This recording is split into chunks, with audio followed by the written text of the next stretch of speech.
안토니 그람시가 어떤 사람이냐면 간단하게 이야기하면 마르크스주의가 이제 공산당 선언을 이렇게 하면서 이제 폭력으로 계급 투쟁을 통해서 세상을 정복하려고 했어요. 그러나 마르크스가 실패했어요. 1차 세계대전 때 자기가 이렇게 마르크스 공산주의를 퍼뜨려가지고 계급 투쟁을 시키려고 했는데 1차 세계대전이 일어나니까 모든 나라의 국민들은, 노동자들은 다 자기 나라를 위해서 일하고 군에 나가고 그렇게 했다는 거예요. 실패한 거예요. 두 번째는 뭐냐면 당시에 유럽에는 기독교 문화가 탄탄하게 형성이 되어 있었기 때문에 기독교로 인해서 그 브로킹이 되었어요. 그러면서 그때 왜 공산주의가 이렇게 사람들에게 안 먹히지? 세상이 산업화가 되면서 불평등도 얼마나 심했겠어요. 초반이니까. 그럼에도 불구하고 왜 성공을 못했지? 그걸 생각한 사람이 누구냐면 안토니 그람시라는 이태리에서 공산당을 만든 사람이에요. 그 사람이 감방에 가가지고 워낙 똑똑해가지고 판검사가 이 사람은 감옥에서 100년 동안 있어야 된다고 할 정도로 이 친구가 옥중에서 또 이승만도 옥중에서 이 책을 썼지 않습니까? 그 사람도 옥중에서 글을 쓴 거예요. 거기에서 두 가지예요. 문화 헤게모니.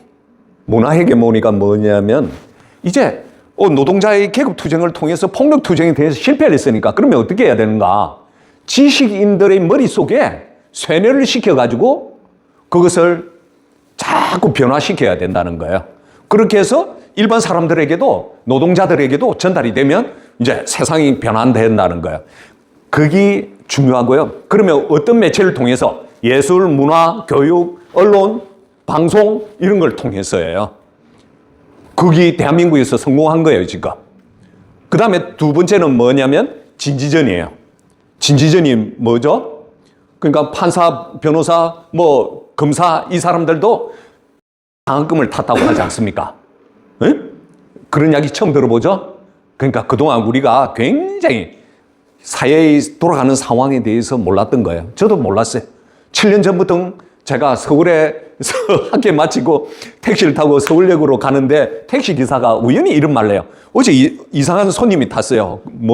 그리고 그 사람이 이상한 말을 하더라는 거예요. 무슨 말을 합니까? 그 택시 타면서 대화를 나눌 수 있잖아요. 대한민국 돈 있는 놈 1000만 명 쫓아보내겠다고.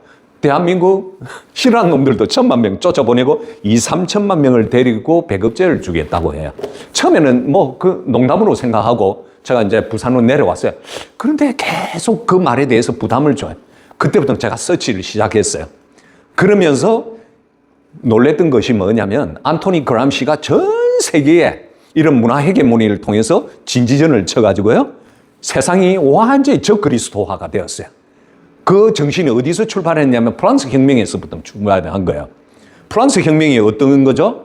자유, 평등, 박애. 자유가 어떤 자유죠? 하나님으로부터의 자유예요. 그러니까 반기독교적이고 이성을 우상으로 숭배하는 그런 세상이 되면서 지금 유럽의 기독교가 멸망됐지 않습니까? 사실은. 전도하면 동성애 차별금지법, 차별금지법이라고 포괄적으로 만들어 다 잡아넣지 않습니까? 그런 식으로 시대가 된 거예요. 그러나 다행인 것은 미국이 지금도 트럼프가 되고 난 뒤에 기독교인 수가 다시 성장을 하기 시작했대요. 미국은 지금 70%가 크리스찬이라고, 나는 크리스찬이라고 이야기를 할 정도로 아직도 탄탄한 세력이 있는 거예요. 그 중에서 이제 누가 있었죠? 찰리 커크가 있었는 거예요. 이 대학생 때 딱 들어가 보니까 대학에서 좌빨 교수들이 막 세뇌시키고 이래가지고 찰리 커크의 그 세뇌라는 그 책이 있어요. 그 책을 꼭 대학생 때 그가 책을 썼어요. 그래가지고 그가 이제 학교 안 다니고 대학 자퇴를 하고 그러면서 이게 티핑 포인트 USA라고 해가지고 그걸 만들어가지고 막 미국을 부흥시킨 거예요. 신앙적인 부흥이 되니까 오늘 어때요? 완전히 세상이 달라진 거예요. 그러면 결론을 말씀드리면 오늘 저도 들으면서 이렇게 멋지게 연결을 했네? 라는 생각이 들어가지고 너무 좋아요. 이거예요. 나의 주장은 나무로 비유하자면 가지와 잎사귀예요. 그러면 뿌리, 기독교를 근본으로 한다고 했죠? 그 뿌리에 대해서 제가 잠시 조금 말씀드릴게요. 제가 좀 말해도 되죠? 네. 한 대통령의 논리적인 근거를 조금 말씀드리고 가장 중요한 건 이제 실천을 해야 되잖아요. 그 실천을 어떻게 해야 되는가? 그거 이제 제가 마무리를 지을게요. 이승만은 바로 여기에 있어요. 이 뿌리가 뭐냐면 예수 그리스도가 뿌리가 되어야 된다는 것이 바로 여기에 있어요. 이에 구원할 길, 자, 제가 읽어드리겠습니다. 이로서 본다면 육신이 붙어 있는 인류는 죄악이 없는 자가 하나도 없다. 저 순한 백성들이 다 죄가 있어서 멸망으로 들어가는 것을 어찌 어지신 하나님께서 슬피 여기지 않겠는가. 이에 구원할 길을 열어주셨으니 곧 예수 그리스도를 세상에 보내어 천도의 오묘한 이치를 드러내고 평생 남한테 곤욕과 곤란을 받다가 끝내는 세상 사람들의 죄를 대신하여 목숨을 버리심으로써 세상의 모든 사람들로 하여금 믿고 돌아와서 죄를 잡아가고 다시는 악에 빠지지 말아서 용서를 얻고 복을 받게 하셨으니 순전히 사랑함이 아니면 어찌 남을 위하여 몸을 버리기까지 하셨겠는가. 우리가 이러한 이치를 믿지 않는다면 비웃고 흉도 볼 수 있지만 라고 했는데 제가 딱 터니까 이 페이지가 딱 나오네요. 굉장히 너무 감사해요. 이 사상이에요. 이 신앙이에요. 그러면 우리 실천은 어떻게 해야 돼요? 그러니까 자기만 생각하는 것이 아니라 남을 위해서. 그 두 가지가 이제 후록의 마지막 나오는 거죠. 그냥 쭉, 요거. 예, 여기 있습니다. 마침내 믿는 마음이 생겨. 우리 믿는 사람이잖아요. 그죠? 어때요? 예수님의 이 마음, 이 사랑에 대해서 우리가 감사한 마음이 생기고요. 기왕에 감사할 줄 안다면 갖고자 하는 생각이 있어야 된다는 거예요. 이 뿌리예요. 네? 그러나 이 은혜는 다른 것으로 갚을 수가 없잖아요. 우리가 헌금 많이 한다고 갚을 수 있어요? 우리가 교회에 열심히 봉사한다고 갚을 수 있어요? 아니에요. 갚을 수 있는 것은 없고 다만 예수의 뒤를 따라서 세상 사람들을 위해서 나의 몸을 버리기까지 일하는 것뿐이다. 그러니까 독립정신에서요.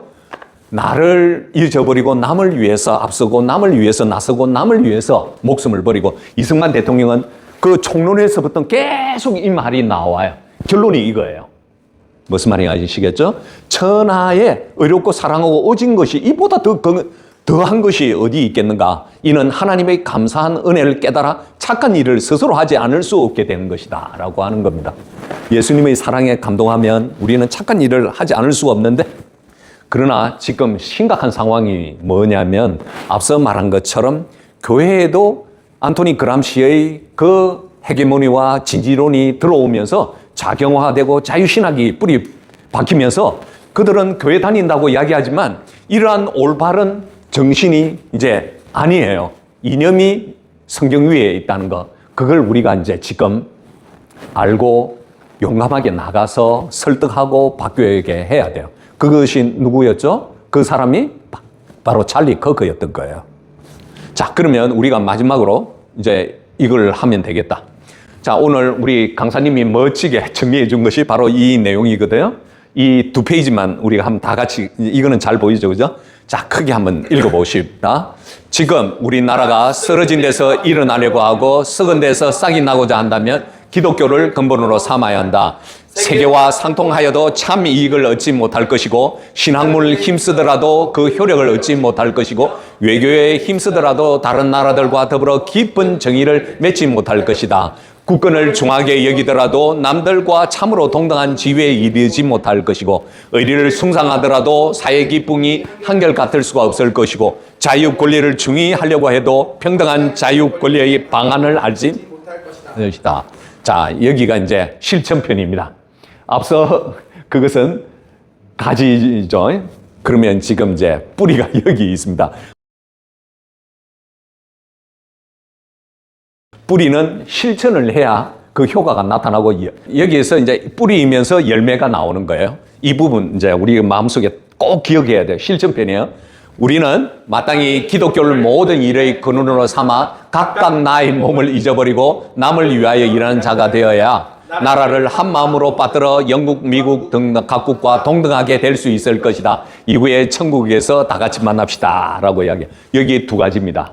남을 위해서. 그 남이 우리 여기 개개인, 우리 친구들, 사회에 있는 동료들 여기에 포함이 되지만 또 하나는 나라를 한 마음으로 받들어.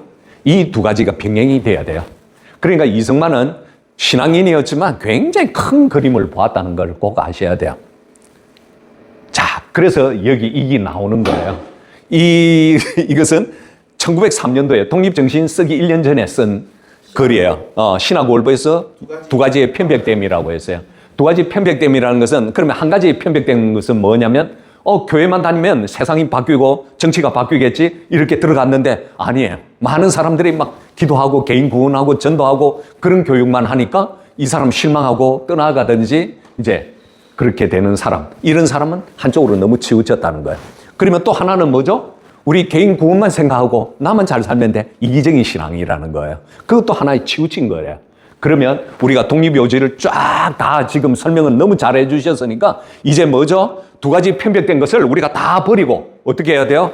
정말 올바른 크리스찬이라는 게 뭔가 바로 나가줘야만이 그것이 바로 한국교회의 새 물주기는 예수교회라고 했습니다. 교회가 바로 정부의 권한이 된다는 것을 이야기를 하고 있어요. 이 이야기 제가 첫 시간에 강의를 했는데 이제 전체적인 문맥을 오늘 후록에서 정말 멋지게 이렇게 정리를 했기 때문에 다시 한번 읽어봅시다.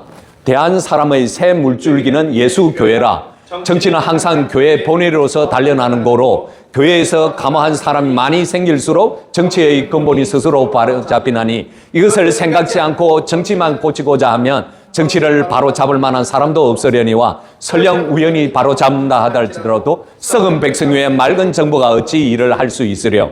반드시 백성을 감화시켜 새 사람이 되게 한 후에야 정부가 스스로 맑아지나니 이 어찌 교회가 정부의 권한이 아니요라고 한 거예요. 저는 굉장히 오늘 강의에서 딱 한 가지 이제 워딩이 굉장히 인상 깊었는데 지금 보수 정권이 탄원하더라도 나라가 변화될까요? 그 말이 너무 중요해요. 안 변할 거예요. 굉장히 중요한 워딩을 했잖아요. 결국 이승만의 이 기독교 세계관이 우리에게 정목이 되어야 돼요. 어때요? 썩은 백성 위에 윤석열 정부가 아무리 노력하려도 반국가 세력이라고 외쳤는데도 어떻게 됐어요? 결국 내란을 일으킨 사람들이 윤석열 대통령을 내란죄로 덮어씌우면서 감옥에 넣었지 않습니까? 그러면 지금 무슨 말이에요? 대한민국은 쿠데타 세력이 지금 점령하고 있는 거나 똑같은 상황이라는 겁니다. 그 왜 그러겠어요? 썩은 백성이 천지에 깔려있기 때문이에요. 판사들, 변호사, 검찰들. 오늘 신문 보셨어요? 윤석열 대통령이 무인기를 북한에 띄웠다고 징역 30년. 그러면 오늘 강영재 변호사가 그래요. 그래 잘 됐다. 그러면 북한에 돈을 보낸 사람은 어떻게 되겠는가? 그런 법논의가 해당이 되는 거예요. 그래서 우리가 썩은 백성 위에 맑은 정부니까 앞서 정말 또 하나의 표현이 멋지죠? 감옥에서 자기가 죽을 상황에서 썩은 상황이기 때문에 썩은 백성이라고 말하는 그 단어를 이렇게 풀어주었는데 저는 정말 공감해요. 우리는 지금 썩은 사람들이에요. 우리는 썩은 대한민국 국민들이에요. 왜? 정말 기독교로 하나님 말씀으로 변화 없으면 안 돼요. 새 사람이 많아야 정부가 맑아진다는 거예요. 그러면 이 나라가 지금 썩었다는 거는 결론적으로 어디가 썩었어요? 뿌리에 해당하는 교회가 썩은 거예요. 우리가 그것을 알고 사람들을 깨워야 돼요. 우리가 항상 감동받는 거는 지난주에 시간도 이야기했는데 오늘도 또 그 이야기하죠. 2천만 개 혀. 우리는 5천만 개의 혀를 갈라요. 이 작은 스페이스에 조그만하게 해가지고 이 포동교회에 다 알려야 돼요. 저는 그때도 제가 그런 이야기를 해요. 사실은. 너무 답답했어. 그러나 대부분 사람들은 잘 모르죠. 사실. 오늘